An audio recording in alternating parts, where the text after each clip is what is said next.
ஒரு வழியாக இந்த டாஸ்க் நடந்து முடிஞ்சிருச்சு. அதாவது இந்த வாரத்துக்கான ராஜாங்கம் அப்படிங்கிற அந்த டாஸ்க் வந்து முடிஞ்சிருச்சு. இந்த டாஸ்க்குள்ளே பல பல பல பல பஞ்சாயத்துகள், குறிப்பாக இன்றைக்கி ஏகப்பட்ட பஞ்சாயத்துகள் போய்கிட்டு இருந்துச்சு. அதை வந்து நம்ம ஒரு வீடியோவை பார்ப்போம். வீடியோ இன்றைக்கி டைமுக்கு நான் போடாததுக்கு காரணம் நான் கிடையாது, தமிழக அரசாங்கம். ஏன் அப்படின்னா கரண்ட் இல்லை. எதுக்கு தான் கரண்ட்டை கட் பண்ணுறாங்கன்னே தெரில. அடிக்கடி கரண்ட்டை கட் பண்ணி விட்டுறாங்க.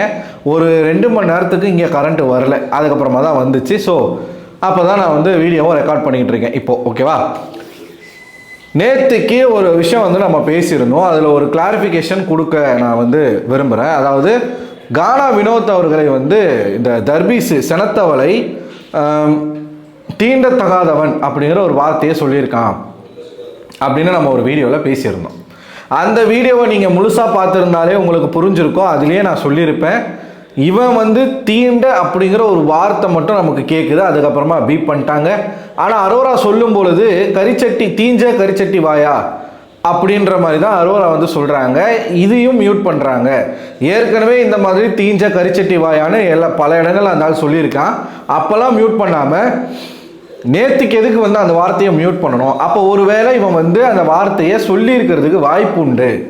தீண்டத்தகாதவன் அப்படிங்கிற அந்த வார்த்தையை சொல்லியிருக்கிறதுக்கு சான்ஸ் இருக்குது. ஏன்னா பல இடங்களில் வினோத் அப்படி தான் நடத்துகிறான். உள்ள மட்டும் இல்லை, வெளியே இருந்தாலும் அப்படித்தான். எந்தெந்த இடங்களில் வினோத்தை வந்து கேஸ்டிஸ்ட் மனப்பான்மையில் பேசியிருக்கான் அப்படிங்கிறத நம்ம வந்து அவன் சொன்ன வாக்கியத்தோடு நேற்று நம்ம பேசியிருந்தோம். ஒரு 25 நிமிஷம் காணொளி, அதை நீங்கள் பார்த்தீங்கனாலும் உங்களுக்கு புரியும். ஆனால் இன்னைக்கு என்ன வந்து வந்திருக்கு அப்படின்னு பார்த்தீங்கன்னா, அவன் அந்த மாதிரி சொல்லலை. அவன் நிஜமாவே வந்து தீஞ்ச கரிச்சட்டி வாயான்னு தான் சொன்னான். அதை வந்து ஏதோ ஏஐ குரலில் வந்து மாற்றிட்டாங்க. பீப் போட்டதுனால ஒரிஜினல் வீடியோ வந்து எனக்கு ஒருத்தர் அனுப்பிச்சாரு, இதை பாருங்கள், இதில் வந்து அந்த வார்த்தையை தான் அவன் சொல்லியிருக்கான் அப்படின்ற மாதிரி காமிச்சாங்க. அதில் வந்து தீஞ்ச கரிச்சட்டி வாயான்னு தான் அவன் சொல்கிறான், தீண்டத்தகாதவன் அவன் சொல்லலை. ஸோ இது வந்து ஒரு தப்பான ஒரு அலிகேஷனாகத்தான் திவாகர் மேலே வைக்கப்பட்டிருக்கு. அக்செப்ட் பண்ணிக்கிறேன். அதுக்காக திவாகர் வந்து நல்லவர் கிடையாது. நான் அந்த வீடியோலேயே சொல்லியிருந்தேன், இந்த வார்த்தையை அவன் பயன்படுத்தினானோ இல்லையோ, ஆனால் ஏகப்பட்ட இடங்கள் அவன் வந்து இந்த மாதிரி பேசியிருக்கான். ஸோ இவன் நல்லவனே கிடையாது, இவன் இந்த வீட்டில் இருக்கிறதுக்கு தகுதியான நபரும் கிடையாது அப்படிங்கிறத நான் வந்து பதிவு பண்ணியிருக்கேன். இந்த வீடியோவில் அதுக்கான ஒரு கிளாரிஃபிகேஷனை கொடுத்துருவோம். சரி, இந்த மாதிரி கேஸ்டிஸ்டாக மட்டும்தான் திவாகர் பேசிக்கிட்டு இருக்காரா? அதை தாண்டி திவாகர் எதுவும் பண்ணலை அப்படின்னு பார்த்தீங்கன்னா, பெண்கள் விஷயத்தில் தொடர்ச்சியாக திவாகர் என்ன பண்ணிக்கிட்டு இருக்காரு அப்படிங்கிறதையும் நம்ம பேசிக்கிட்டே தான் இருக்கோம். ஒரு பக்கம் இந்த விஷயத்துக்கும் அவனுக்கான ஒரு தண்டனை கிடைக்கல, பெண்கள் விஷயத்தில் அத்துமீறதுக்கும் அவனுக்கான தண்டனை கிடைக்கல. நேற்று திவ்யா கணேஷ் அவர்களுடைய கையை வந்து அமுக்கிட்டு, எதுக்காக திவாகர் இப்படி கையை அமுக்குனீங்கன்னு கேட்டதுக்கு இவன் என்ன சொல்கிறான் கூலா படுத்துக்கிட்டுன்றதையும் நம்ம 2 வீடியோவாக பேசியிருக்கோம். அதுலேயும் நிறைய விஷயங்களை டீட்டெயிலாக பேசியிருக்கோம். எல்லாம் ஒரு ஆசைத்தான் அப்படின்றான். எல்லாம் ஒரு ஆசைத்தான் அவன் சொல்கிற அந்த வார்த்தைக்கும் அவனோட முகபாவனைக்குள்ளேயும் எப்படிப்பட்ட ஒரு காம கொரூரம் வந்து ஒளிஞ்சிருக்கு அப்படிங்கிறத நம்ம பார்த்தாலே நமக்கு தெரிஞ்சிடும். இது நேற்றுலேருந்து இனி வரைக்கும் கண்டினியூ ஆகிட்டு இருக்கு. தொடர்ச்சியாக அவன் பேசிக்கிட்டே இருக்கான். சேனல் பார்த்துட்டு வாயை மூடிட்டு இருக்கீங்க.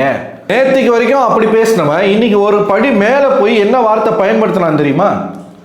இன்னைக்கு காலையில் இந்த டாஸ்க்கு நடுவில் திவ்யா கணேஷ் வந்து, எனக்கு அவங்க மேலேயும் மிகுந்த வருத்தமாக இருக்கு. நான் போன வீடியோவில் இருந்து நான் பதிவு பண்ணிட்டு தான் இருக்கேன். இவன் ஒரு காம பிசாசுன்றது தெரிஞ்சும் அவங்ககிட்ட போயிட்டு இப்படி ஹாட்டினை காட்டுறது, இதெல்லாம் அவங்க வந்து எதுக்காக பண்ணுறாங்க அப்படிங்கிறது எனக்கு புரியலை. இன்றைக்கி இந்த டாஸ்க்கு நடுவில் பல சண்டைகள் வந்துச்சு. இந்த அரசாங்கம் தர்பீஸ் ராஜாங்கத்துக்கும் இந்த சைடு வந்து கானா ராஜாங்கத்துக்கும் நடுவில் நிறைய சண்டைகள் வந்துச்சு. ஓகேவா, அந்த சண்டைகளுக்கு நடுவில் வந்து இந்த தர்பீஸு ஒரு விஷயம் பண்ணுறான். இப்போ அரோராவுக்கும் கமருதீனுக்கும் நடுவில் ஒரு பேச்சுவார்த்தை போய்கிட்டு இருக்கு. அவங்களோட பஞ்சாயத்து வந்துச்சு இல்லையா, நேற்று வந்து அரோரா வந்து பேசிட்டான், தப்பாக பேசிட்டான், அதுக்கான மன்னிப்பு கேட்கணும் அப்படின்ற பஞ்சாயத்து இன்றைக்கும் வந்துச்சு. அப்போ இவன் ஒரு குற்றச்சாட்டு வைக்கிறான். என்ன குற்றச்சாட்டு வைக்கிறான்னா, அரோரா வந்து இங்கே இருந்துக்கிட்டு அந்த ராஜாங்கத்தில் இருக்க ஒரு நபர் கூட ஒரு கள்ள உறவு மாதிரி வச்சுருக்காங்க அப்படின்ற மாதிரி இவன் சொல்கிறான்.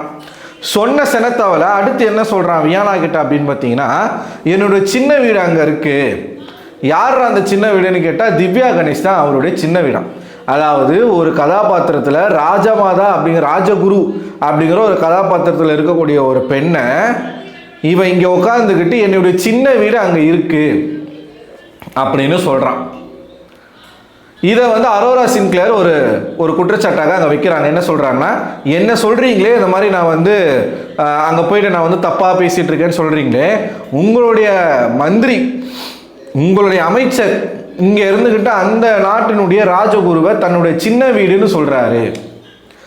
சின்ன வீடுன்ற வார்த்தை ரொம்ப சாதாரணமான வார்த்தையா? எனக்கு புரியலையே. எவ்வளோ கேவலமான ஒரு வார்த்தை. அதுக்கான அர்த்தம் என்ன? சின்ன வீடு அப்படிங்கிறதுக்கான அர்த்தம் என்ன? இதை திவ்யா கணேஷ் அவர்களும் கேட்டுக்கொண்டு பொறுமையாக இருக்கிறாங்க. ஒரு வார்த்தை அங்கே இருக்கிறவங்க யாரும் கேட்கல. ஒவ்வொரு முறையும் நம்ம அட்ரஸ் பண்ணுறது இதை தான். திவாகர் சாதி ரீதியாக ஒருத்தரை வந்து தாழ்த்தி பேசினாலும் சரி, ஸ்டேட்டஸ் வச்சு பேசினாலும் சரி, எக்ஸ்பீரியன்ஸ்னு பேசினாலும் சரி, ஏதாச்சும் ஒரு இடத்துல வந்து டிஸ்கிரிமினேஷன் பண்ணாலும் யாரும் கேட்கறது கிடையாது. பெண்கள்கிட்ட அத்துமீறி நடந்துக்கும் பொழுதும் யாருமே கேட்கறது கிடையாது. திவ்யா கணேஷ் அவர்கள் மற்றவங்க கேட்கல, சரி திவ்யா கணேஷ் ஏன் கேட்கல? அந்த வீட்டினுடைய தலையாக இருக்கக்கூடிய சபரி அவர்கள் முன்னாடியே தான் இது நடக்குது. ஒரு பெண்ணை பார்த்து சின்ன வீடுன்னு சொல்லலாமா? ஏன் கேட்க மாட்டாங்க தான் எனக்கு புரியல. பிரஜன் ஏன் கேட்கல? சாண்ட்ரா ஏன் கேட்கல? அமித் ஏன் கேட்கல? பார்வதி ஏன் கேட்கல? பெண் ராஜ்யம் நடக்குதுன்னு சொல்கிறாங்க பார்வதி.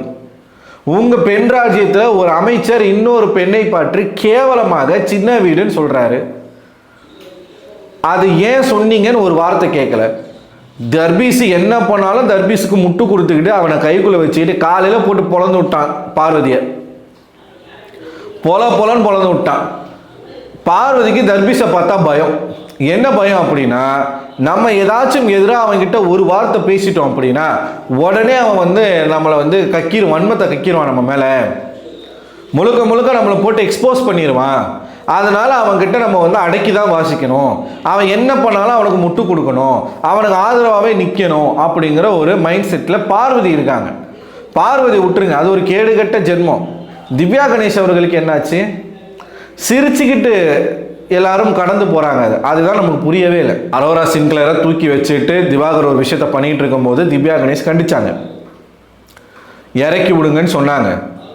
இன்னொரு இடத்துல அதே அரோரா கிட்ட அவர் ஃப்ளர்ட் பண்ணுறாரு அப்படின்னு சொல்லும் பொழுது, அரோராவா சுபிக்ஷாவா தெரியல, சுபிக்ஷா ஃப்ளர்ட் பண்ணுறாருன்னு சொல்லும் பொழுது, ஃப்ளர்ட் பண்ணுறது உங்களுக்கு ஓகேவா, உங்களுக்கு வந்து அது நார்மலாக இருக்கா அப்படின்னு சொல்லி இதே திவ்யா அவர்கள் கேட்டாங்க. எனக்கு வருத்தமாக இருக்குது. நான் திவ்யா அவர்களுக்கு ஜெனியூனாக நான் சப்போர்ட் பண்ணணும்னு நினச்சேன். ஏன்னா இந்த ஷோக்கு ஏற்ற ஒரு கண்டஸ்டண்ட்டாக அவங்கள நான் பார்த்தேன். திவ்யா, சாண்ட்ரா, இவங்க 2 பேரையும் நான் பார்த்தேன். அந்த திவ்யா அன்றைக்கி பேசிட்டு கியூசி டாஸ்கில் திவ்யா வராமல் போயிட்டாங்க, என்கிட்ட மாட்டாமல் போயிட்டாங்க அப்படின்னு இவன் சொல்கிறான். அப்போ இதே திவ்யா என்ன வார்த்தை சொன்னாங்கன்னா, பல நேரங்களில் நீங்கள் என்கிட்ட மாட்டாமல் போயிட்டீங்க அப்படின்னு சொல்கிறாங்க. இன்றைக்கி அதே திவ்யா அவர்களை சின்ன வீடுன்னு சொல்கிறான். இதுக்கு இவ்வளவு தூரம் அவன் பேசுகிறதுக்கான காரணம், திவ்யா கொஞ்சம் இடம் கொடுத்தாங்க, அவன் முழுசாக பூந்துட்டான். எப்பயுமே அந்த வீட்டில் இருக்கக்கூடிய பெண்கள் வந்து கொஞ்சம் திவாகருக்கு இடம் கொடுத்தாங்க அப்படின்னா ஓவர் அட்வான்டேஜ் எடுத்துக்கிட்டு இல்லாத போலதான் பேசுறது. யாரும் அதை வந்து கேட்க மாட்டாங்க. கேட்டால் வந்து அவங்கள போயிட்டு அவன் அபியூஸ் பண்ணுவான், ஹராஸ்மெண்ட் பண்ணுவான், ஒருமையில் பேசுவான். அதை பயந்துக்கிட்டே யாரும் கேட்கறது இல்லை. சரி, சின்ன சின்ன விஷயங்கள் நீங்கள் கேட்கலாம், கேட்காம போகலாம், கடந்து போகலாம், சிரிச்சிட்டு போகலாம், அவர் அப்படி தான் எடுத்துக்கலாம். சின்ன வீடுன்ற வார்த்தை எவ்வளோ பெரிய அஃபென்சிவான வேர்டு. அந்த வார்த்தையை கூட நீங்கள் கேட்கல, அமைதியாக இருக்கீங்க அப்படின்னா பயன்படுத்துகிறவன பிக் பாஸும் கேட்க மாட்டீங்க, விஜய் சேதுபதியும் கேட்க மாட்டீங்க, அந்த வீட்டில் இருக்கக்கூடிய கண்டஸ்டன்ட்டும் கேட்க மாட்டீங்க. எப்பா யாருன்னா கேட்டால் தானப்பா அவனுக்கு தெரியும் இது தப்புன்னு. அவங்ககிட்ட சொல்லணும்ல, நீ பேசுறது தப்பு. பார்வதி அந்த நாட்டினுடைய ராணி. பெண்களுக்கான அநீதி நடக்கும் பொழுது நான் தட்டி கேட்பேன்னு சொல்லிக்கிட்டு அதுவும் ராஜகுரு அந்த கேரக்டருக்கு இவனுங்க எவனுமே கொடுத்த கேரக்டர் இல்லைங்க. இப்போ விக்கல்ஸ் ராஜானா விக்கல்ஸ் ராஜாக்கான கதாபாத்திரம் பண்ணல, விக்கல்ஸாவே தான் இருந்தார். பார்வதி ராணினா ராணியாக அவங்க இல்லை, பார்வதியாக தான் இருந்தாங்க. அப்படி எல்லாருமே கொடுத்த கதாபாத்திரத்துக்கு அவங்க ஒன்றும் உழைக்கலை, எல்லாரும் அவனாக தான் இருந்தான். ஸோ இந்த டாஸ்கில் ஏகப்பட்ட கோளாறுகள் இன்னைக்கு நடந்துச்சு. ராஜ்யம் விட்டு ராஜ்யம் மாறினதெல்லாம் நம்ம பார்த்தோம். எஃப்ஜே அப்புறம் நம்ம அரோராவுக்கு நீதி கிடைக்கல, நியாயம் கிடைக்கல அப்படின்னு சொல்லிட்டு அவங்க இந்த பக்கம் வந்துட்டாங்க. நம்ம தளபதி, அந்த நாட்டினுடைய தர்பீஸ் தளபதி, இவங்க சாண்ட்ரா அவர்கள் எனக்கான வேலையே இங்கே இல்லை, அவங்களுக்குன்னு ஒரு அதிகாரம் கொடுக்கப்பட்டிருந்தது. யாராச்சும் செந்தமிழில் பேசலை அப்படின்னா அவங்க வாயில் டேப் போட்டலாம். அந்த நாட்டுக்கு எதிராக செயல்பட்டாலோ இல்லை அந்த நாட்டினுடைய நற்பெயரை வந்து கெடுக்கும் விதத்தில் ஏதாச்சும் பண்ணாலோ அவங்கள சிறையில் அடிக்கலாம் அப்படிங்கிற ஒரு பவர் அவங்களுக்கு கொடுக்கப்பட்டது. அதையும் அவங்கள செய்ய விடலை பார்வதி. திவாகரை சிறையில் அடிக்கணும்னு சொன்னாங்க, விடவே இல்லை. ராஜமாதாவை சிறையில் அடிக்கணும்னு சொன்னாங்க, ஏன்னா அவங்க ராஜ்யத்துக்கு எதிராக ஒரு சதி வேலை பண்ணுறாங்க அப்படிங்கிற ஒரு விஷயத்துக்காக சொன்னாங்க, அதையும் நிறைவேற்றலை. அப்போ அங்கே தளபதிக்கு என்ன வேலை இருக்குது? குறுக்க மறுக்க நடந்துக்கிட்டே தான் இருக்கணும். அவங்களும் என்ன பண்ணாங்க, அங்கேருந்து இங்கே வந்துட்டாங்க. இதுக்கப்புறமா தான் டாஸ்க் எல்லாமே நடந்துச்சு. அந்த டாஸ்கில் பல சம்பவங்கள் நடந்துச்சு. அதை நம்ம ஒன்று ஒன்றா பேசுவோம், ஓகேவா?